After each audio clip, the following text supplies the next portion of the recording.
D'après les livres d'histoire, Adolf Hitler est mort le 30 avril 1945 à Berlin, dans un bunker souterrain. Il a avalé une pilule de cyanure, puis s'est tiré une balle dans la tête. Ensuite, son corps a été mis dehors, arrosé d'essence, et brûlé.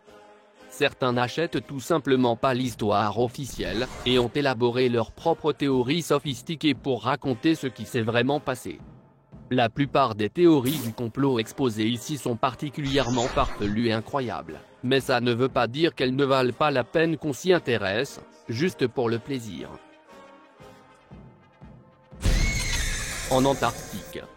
Cette théorie prétend qu'Hitler n'est pas mort dans le Führerbunker, mais qu'il a plutôt trouvé un passage vers un U-boat qui faisait cap vers l'Antarctique. On dit que les nazis avaient construit une base secrète au pôle Nord dès les années 1930.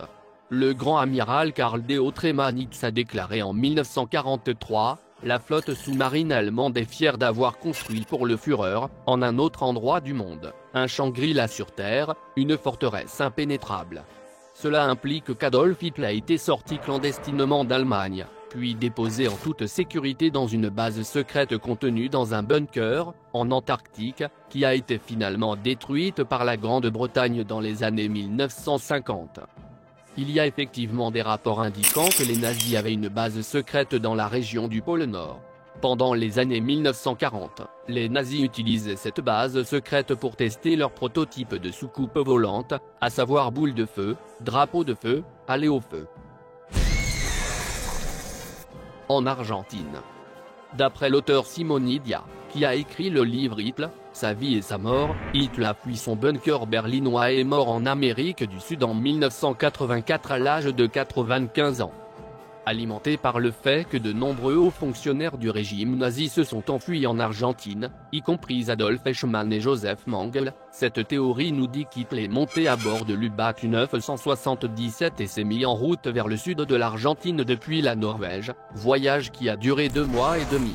On a rapporté qu'Hitler et Vabro I avaient été vus en Argentine, ce qui a fait la couverture des journaux du monde entier, et mené à une enquête exhaustive par les États-Unis aboutissant à un rapport non concluant de plus de 700 pages.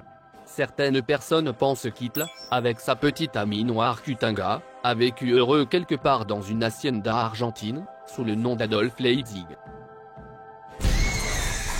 A fui vers la Lune. Le thème des nazis fuyant vers l'espace était même évident dans le livre Rocket Ship Galileo par Robert Heinlein.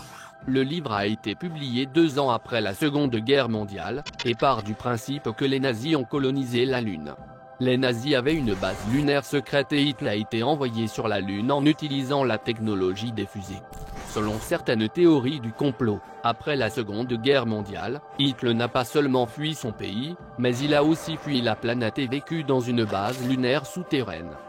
Certains théoriciens prétendent vraiment que l'Allemagne, grâce à ses armes avancées comme les missiles V2, était bien en avance sur son temps, y compris sur la NASA. Ils disent qu'Hitler avait trouvé comment préparer un bunker secret sur la Lune, et l'a rejoint quand les problèmes sont devenus trop sérieux sur Terre. Hitler s'est cloné. Il y a une théorie du complot qui prétend qu'Hitler s'est cloné avec l'aide de son scientifique fou, le Joseph Mengele. Cette théorie a gagné en crédibilité grâce à la preuve tangible qu'Hitler était assez intéressé par la biotechnologie, et avait donné les mains libres à ses chercheurs pour leurs expériences médicales, qu'ils ont conduites sur de malheureux juifs. Le corps trouvé près du bunker n'était que l'un de ses clones. Le film de 1978 Ces garçons qui venaient du Brésil est un film intéressant dont l'intrigue est la création d'un 4e Reich en essayant de cloner le Führer. La Terre creuse. Une autre théorie veut qu'Hitler réussit à fuir son Führerbunker via un tunnel secret.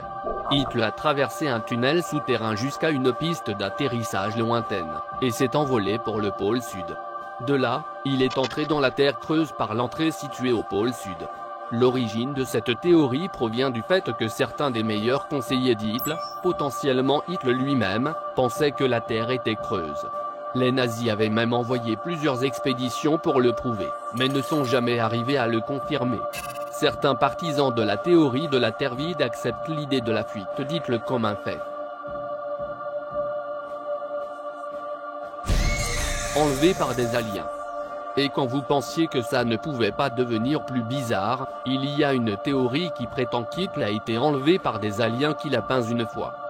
D'après William Carpenter, directeur de la Carpenter Foundation for Extraterrestrial Research, Hitler était convaincu de l'existence de la vie extraterrestre, et son tableau de 1913 représentant la Vierge Marie et l'enfant montre clairement un vaisseau spatial envoyant des rayons mortels.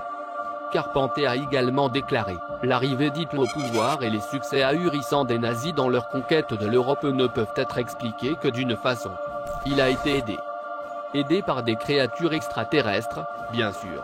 Cette théorie est liée à plusieurs autres qui prétendent qu'Hitler, ami des aliens, a en fait simulé sa mort en utilisant un double de son corps, et a ensuite été propulsé par rayons dans un grand vaisseau spatial, avant que les Russes ne marchent sur Berlin.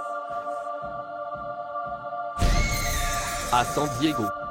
Au lieu d'essayer de passer inaperçu, cette théorie doit nous mener à penser que le régime nazi et Adolf Hitler ont choisi d'établir leur base à San Diego, en Californie, aux États-Unis, à l'intérieur d'un certain nombre de bâtiments interconnectés pour former une svastika nazie. Regardez la photo via Google Maps et vous comprendrez pourquoi cela fait tout de bruit. C'est une structure construite par la marine américaine, et qui a curieusement la forme du symbole nazi, et dont la Navy a dit qu'elle travaillait à le reconstruire. Donc, n'oubliez pas de me dire si vous voyez Hitler et sa femme Eva. Souvenez-vous, tout de même, que si Hitler était encore vivant aujourd'hui, il aurait environ 117 ans.